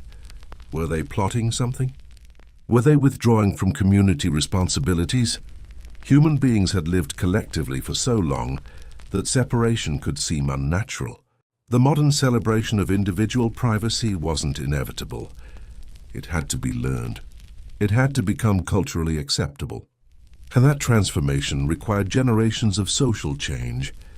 Imagine explaining to a medieval villager that future families would build houses where each child might have their own bedroom. The idea would sound almost absurd. Why would anyone need that much space? Why would parents willingly separate themselves from their children at night? Those questions reveal just how dramatically our expectations have changed. One of the biggest drivers of this transformation was economic growth.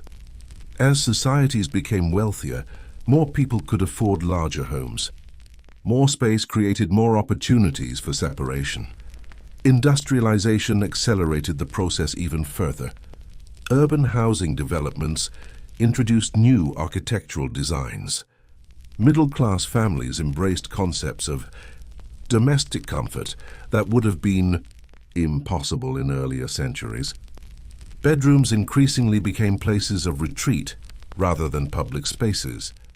Furniture changed, household routines changed, cultural attitudes changed. By the 19th century, privacy had become associated with respectability and refinement.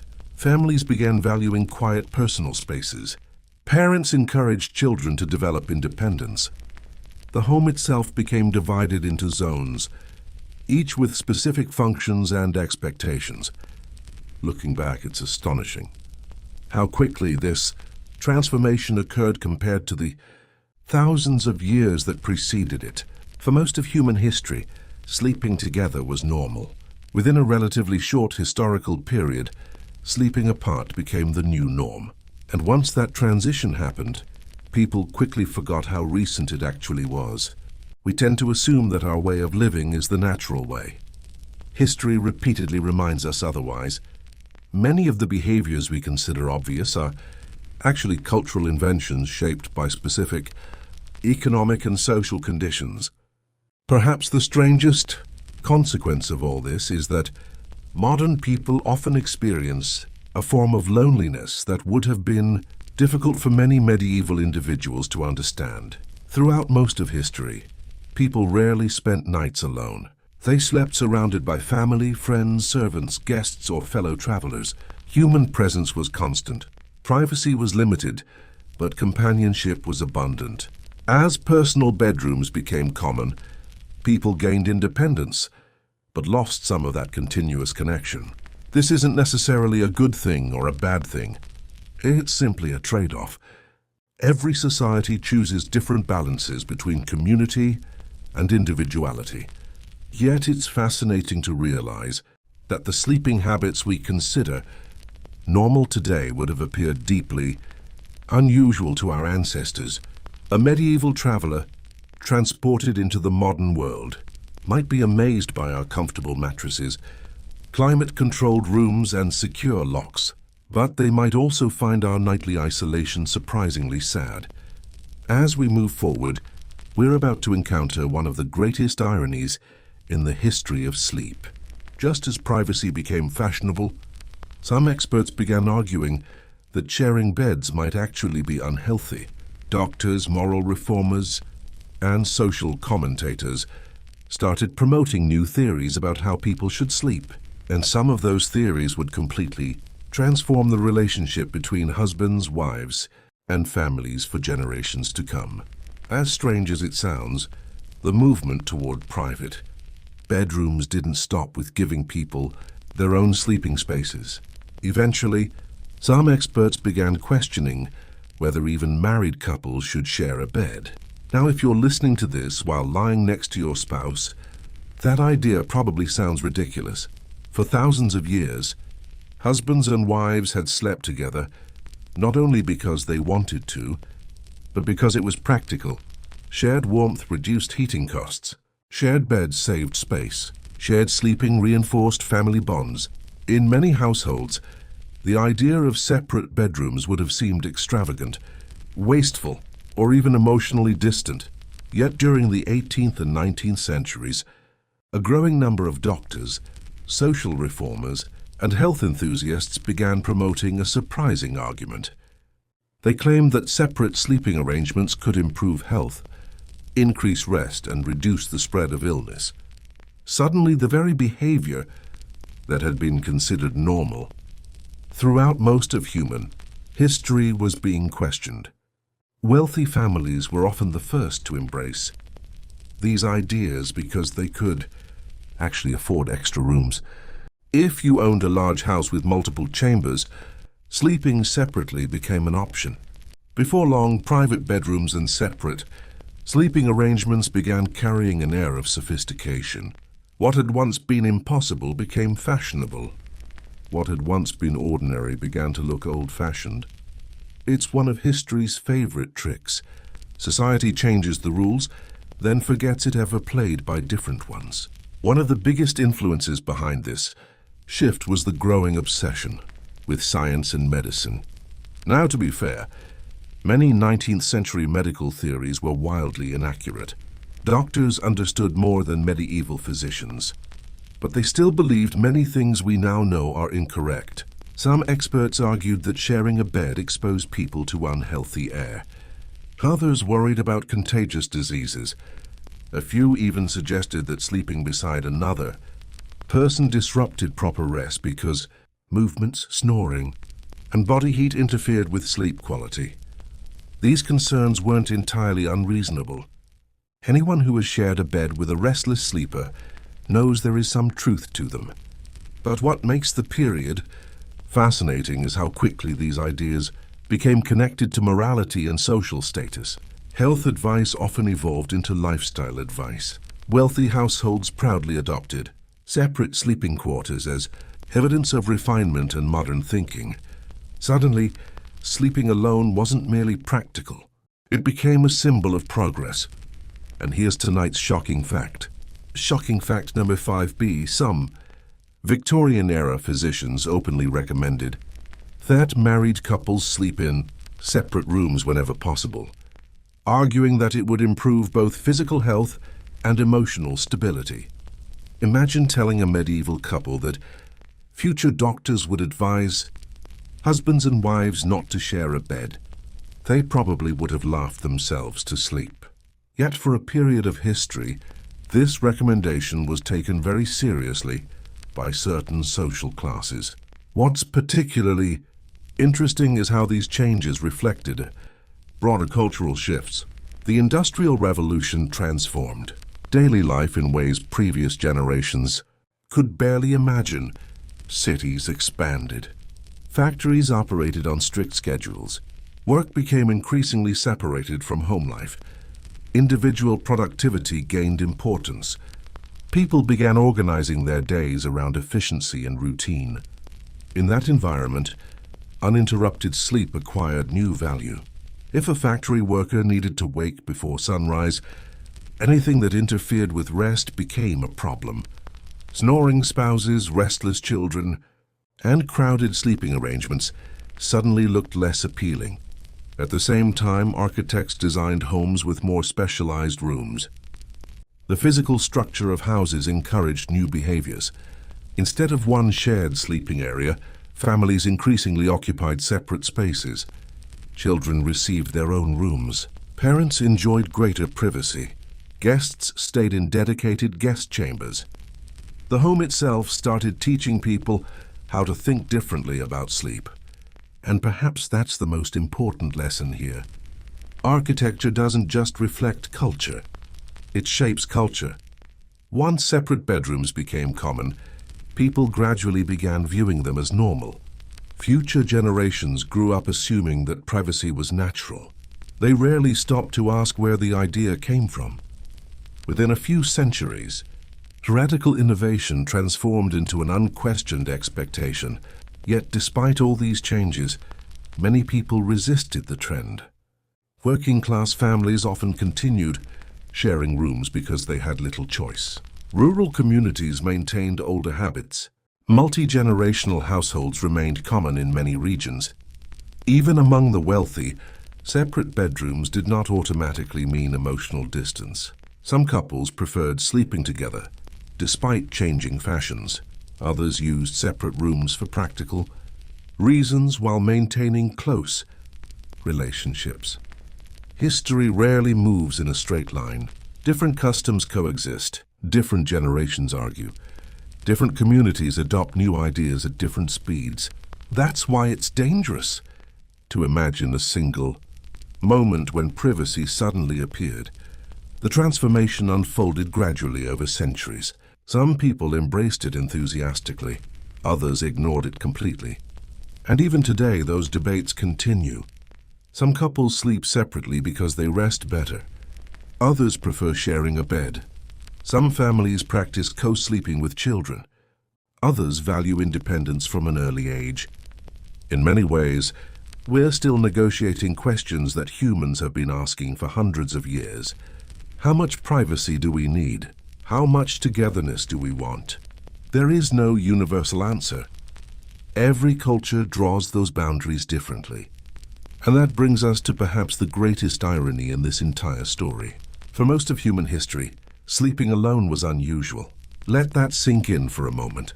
The behavior many modern people consider completely normal would have seemed strange to countless generations of ancestors. A medieval traveler, a Roman merchant, an ancient farmer, or a village peasant would probably be astonished to discover someone voluntarily spending every night alone in a private room. To them, companionship during sleep represented security, warmth, and community. To us, privacy often represents comfort, independence, and peace. Neither perspective is inherently right or wrong. They're simply products of different worlds. Yet understanding that difference changes the way we see the past. The people who shared beds with strangers weren't ignorant. They weren't uncivilized. They were responding to the realities around them. And as we prepare to enter the final chapters of this journey, one thing becomes clear. The history of sleep is really the history of how humans learn to live together, and eventually, how they learn to live apart. In the next chapter, we'll explore one of the least glamorous parts of medieval sleeping life, the tiny creatures' hidden dangers, and nighttime pests that turned many beds into battlefields after dark. If you've made it this far through our journey into medieval sleep, you might be starting to feel a little grateful for modern bedrooms. Sure, medieval people shared beds with family members, travelers, guests, and occasionally complete strangers. They often slept in crowded rooms. Privacy was limited. Comfort was relative.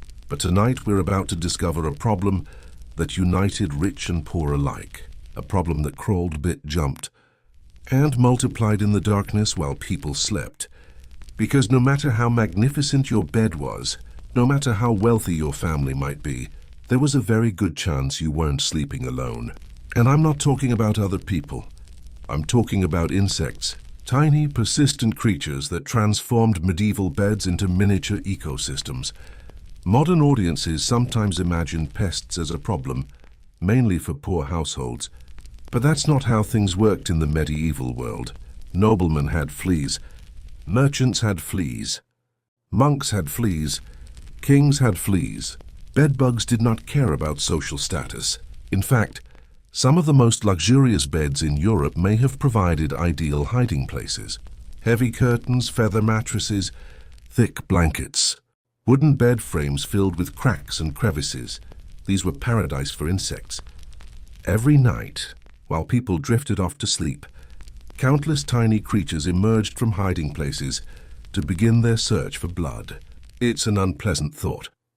Yet for medieval people, it was simply another reality of life. Now, before we judge medieval households too harshly, we should remember that they were fighting a battle with very limited weapons. Today we have vacuum cleaners, insecticides, washing machines, sealed mattresses, climate control systems, and professional exterminators. Medieval people had none of those things. They understood that insects were annoying. They understood that bites caused discomfort. They understood that infestations could become serious. What they lacked was a reliable way to eliminate the problem. Instead, they developed countless strategies to manage it. Some households regularly aired out, bedding in sunlight because people noticed that fresh air seemed to help. Others stuffed mattresses with aromatic herbs believed to repel pests. As unpleasant as fleas, bedbugs and rats could be. Many medieval people believed there were far worse things waiting for them once darkness fell, because when the last candle was extinguished and the room disappeared into blackness, the medieval world became a very different place. Remember, these were people living without electric lights. Once the sun went down, visibility dropped dramatically. Roads vanished into shadow. Forests became mysterious. Familiar rooms transformed into places filled with strange sounds and uncertain shapes. Under those conditions, the human imagination had plenty of room to work. And it certainly did. Medieval people lived in a world where the supernatural felt much closer than it does for most modern audiences. Strange noises in the night were not automatically explained by plumbing, appliances, or neighboring traffic. A sudden creak in the darkness could spark genuine concern. Was it the wind, a thief, an animal, or something else entirely? Many communities believed that nighttime belonged to forces best avoided. Spirits, demons, ghosts, witches, and supernatural creatures appeared frequently in folklore. Parents told stories about them. Priests warned about them. Travelers discussed encounters with them. Whether these beings existed wasn't really the point. What mattered was that people believed they might exist. And belief has a powerful effect on how humans experience fear. Imagine lying awake in a dark room where every unfamiliar sound carries the possibility of something unseen. Suddenly, sharing a bed with family members doesn't seem quite so strange. Company brought reassurance. Solitude invited anxiety. One of the most widespread fears involved what we would now call sleep paralysis. Medieval people obviously didn't have a scientific explanation for this phenomenon. Today we understand that sleep paralysis occurs when the brain partially awakens while the body remains temporarily unable to move. It can produce vivid hallucinations, sensations of pressure on the chest, and intense feelings of dread. But imagine experiencing that without modern medical knowledge. You wake up in the middle of the night. You cannot move. You feel a presence nearby. Something seems to be sitting on your chest. The room feels wrong. Terror floods your body. For medieval people, experiences like these often became evidence of supernatural attacks. Different regions developed different explanations. Some blamed demons. Others blamed witches. Some spoke of malevolent spirits that visited sleepers during the night. Across Europe, folklore emerged describing shadowy beings that oppressed people while they slept. What's fascinating is that descriptions from hundreds of years ago often sound remarkably similar to modern reports of sleep paralysis. The symptoms haven't changed, only the explanations have. And here's tonight's shocking fact. Shocking fact. The 6b. Many medieval accounts of nighttime demon attacks closely match modern medical descriptions of sleep paralysis, including chest pressure, inability to move, overwhelming fear, and the sensation that another presence is standing in the room. In other words, some of history's most terrifying supernatural encounters may have been misunderstood neurological events. But imagine trying to explain neuroscience to someone living in 1350. The supernatural explanation probably sounded far more convincing. Then there were the practical fears. Unlike ghosts and demons, these dangers were very real. Fire, for example, terrified medieval households. Open flames illuminated homes. Candles provided light. Hearths provided heat. Yet all of these sources carried enormous risk. A single accident could destroy an entire building. In densely packed towns, one fire could spread rapidly from house to house. People often went to sleep knowing that disaster might strike while they were unconscious. This fear influenced sleeping habits in ways we rarely consider today. Many families carefully managed embers before bedtime. Others assigned responsibilities for monitoring fires. In some communities, church bells alerted residents when fires broke out. Unlike modern homes equipped with smoke detectors, medieval households relied heavily on vigilance and luck. Theft represented another concern. Travelers worried about robbers. Villagers worried about intruders. Wealthy households employed guards. Doors were locked when possible, but security remained limited compared to modern standards. A strange noise in the middle of the night might genuinely signal danger. And because communities lacked rapid emergency response systems, people often depended on neighbors and family members for protection. Once again, sleeping near others offered advantages. More eyes, more ears, more people available to react if something went wrong. The communal sleeping arrangements we've discussed throughout this series suddenly make a little more sense when viewed through that lens. Yet despite all these fears, medieval nights weren't always filled with terror. In fact, many people developed comforting rituals specifically designed to make sleep feel safer. Evening prayers were common. Religious symbols appeared in bedrooms. Some families recited blessings before bed. Others placed protective objects near sleeping areas. These practices served spiritual purposes, but they also provided psychological comfort. Humans have always sought ways to reduce uncertainty. When the darkness felt threatening, rituals helped restore a sense of control. Travelers carried charms. Parents taught protective prayers to children. Communities shared stories explaining how to avoid supernatural danger. Whether those methods actually worked wasn't necessarily important. The belief that they worked often provided reassurance. Modern humans do something similar in different ways. We lock doors, check alarms, glance at baby monitors, and rely on countless systems designed to make us feel secure. Medieval people simply used different tools. The underlying need remained exactly the same. They wanted to sleep peacefully in a world that often felt unpredictable. And perhaps that's one of the biggest lessons history teaches us. Across centuries, cultures, and technologies, human fears remain surprisingly familiar.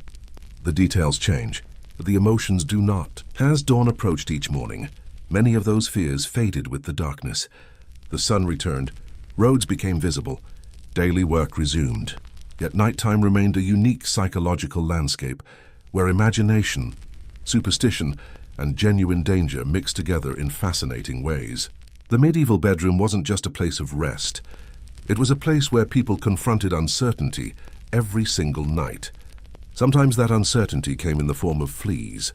Sometimes it came in the form of strange noises, unexplained experiences, or stories passed down through generations. But gradually, over the centuries, another powerful idea began reshaping the sleeping world. Not a ghost, not a demon, not even a bedbug, an idea called privacy. And in the next chapter, we'll discover how the rise of private bedrooms changed not only where people slept, but how they thought about themselves, their families, and their place in society. If a medieval villager could somehow step into your home tonight, there are many things that would amaze them. Electric lights, running water, refrigerators, smartphones, but one of the most shocking things might actually be something much simpler: the number of closed doors. Think about it for a moment. A front door, bedroom doors, bathroom doors, children's bedroom doors, home office doors, closets, storage rooms. We move through a world divided into private spaces so naturally that we rarely notice them. Yet for most of human history, this level of separation would have seemed extraordinary. Medieval homes were often built around shared living. People worked together, ate together, slept together, and spent most of their lives in the presence of others. Solitude existed, but it was relatively rare. Privacy, as we understand it today, was not considered a basic human need. In many cases, it wasn't even considered desirable. That's why the rise of privacy may be one of the most important social transformations in history. It didn't happen overnight. No king announced it. No inventor created it. Instead, it slowly emerged as architecture. Economics, culture, and technology evolved together. And by the time people realized what was happening, society had fundamentally changed. Today, we often assume privacy is natural. The truth is far stranger. Privacy is one of the newest luxuries humans have ever created. One of the biggest drivers behind this transformation was the changing design of homes. During the medieval period, many houses were organized around a central hall. Life happened in shared spaces. But as wealth increased and construction techniques improved, architects began experimenting with new layouts. Instead of one large communal room, houses gradually developed multiple specialized rooms connected by corridors. Now, this might not sound revolutionary. After all, hallways are hardly exciting. Yet historians sometimes point to the hallway as one of the most important inventions in domestic history. Before hallways became common, moving through a house often required walking directly through other rooms. If you wanted to reach one chamber, you might have to pass through another person's sleeping space first. Privacy was almost impossible because everyone's activities overlapped. Hallways changed that. Suddenly, rooms could exist independently. People could enter and leave without disturbing others.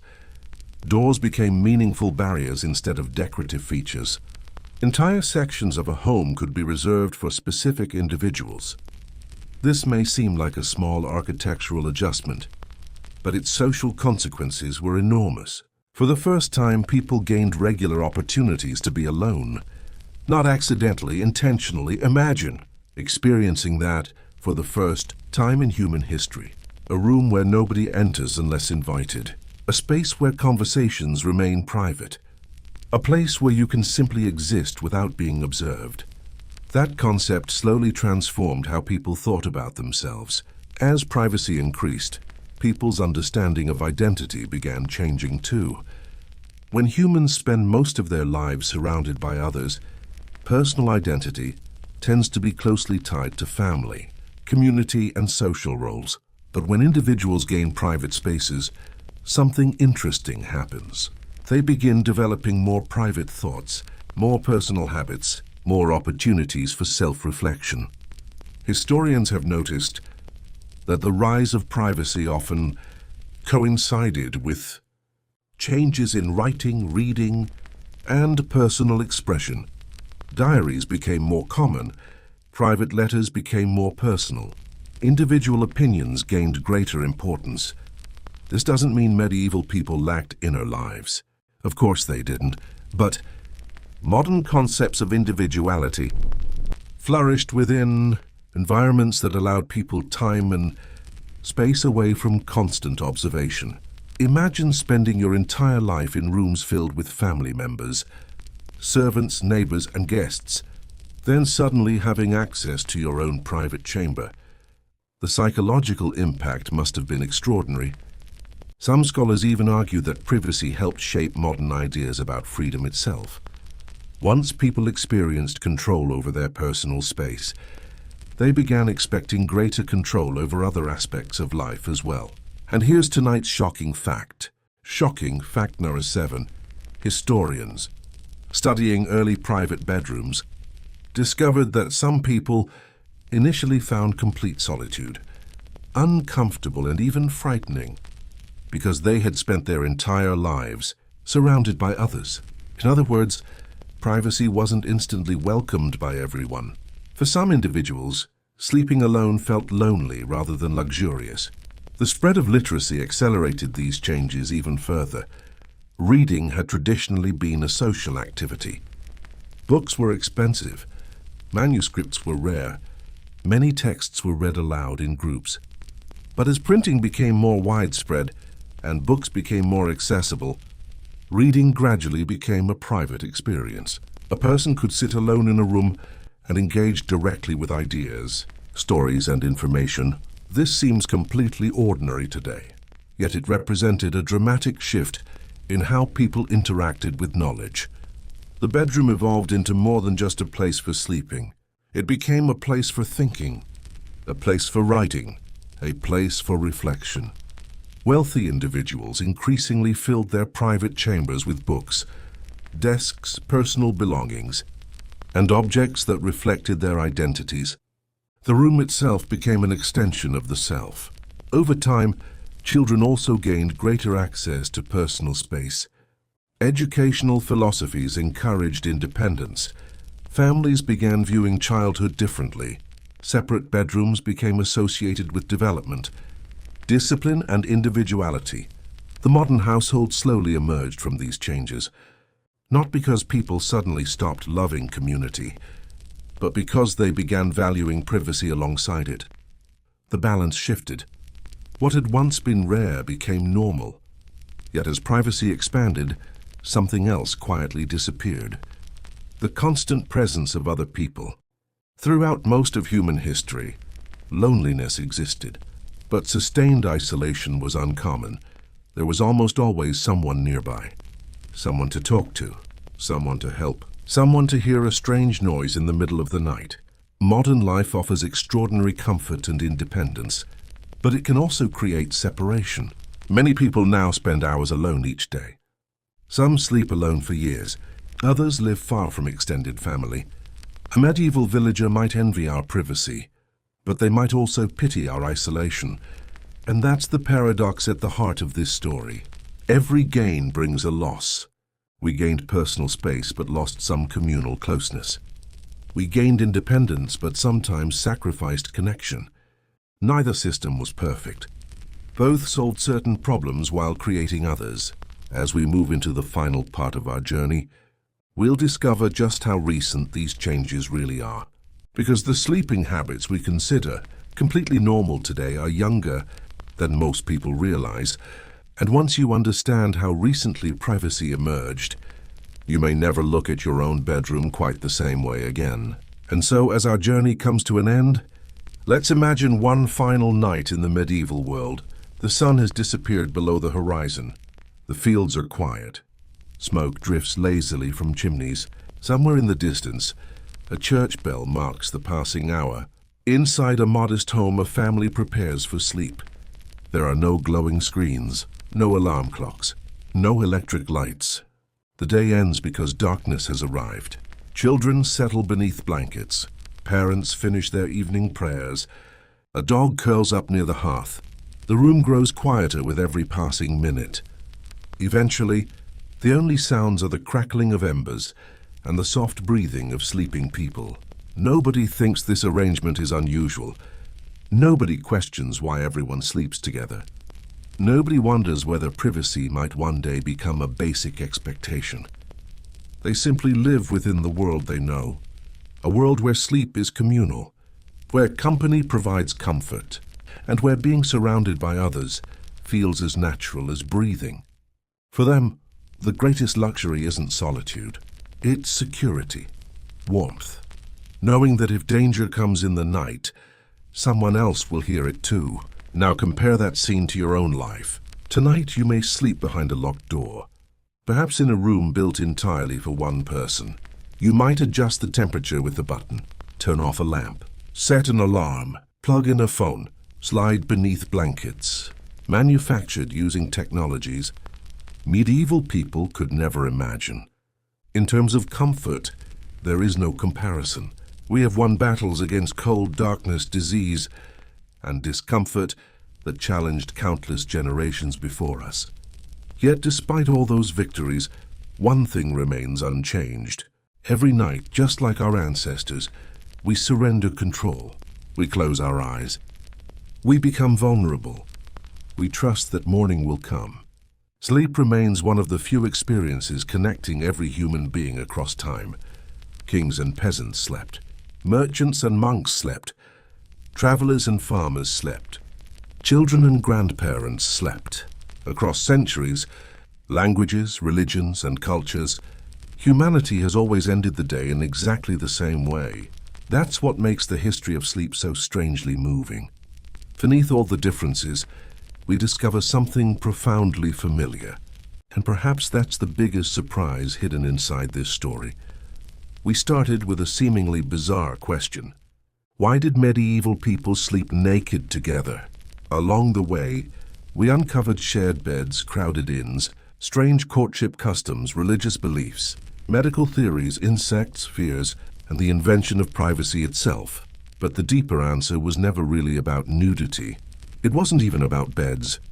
It was about community.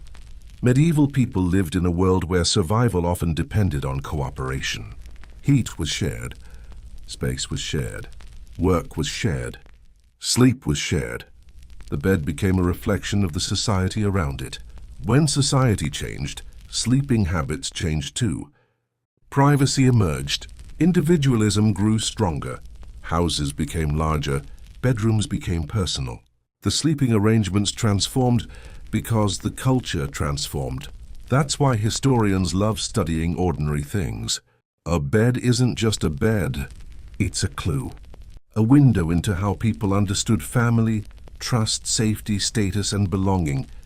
Sometimes the most ordinary objects reveal the most extraordinary truths. There's another lesson here as well. History constantly challenges our assumptions about what is normal. Many of the habits we consider obvious today would have seemed deeply strange to our ancestors. And many habits that once seemed perfectly reasonable now sound almost unbelievable to us. That's not because one side was smarter than the other.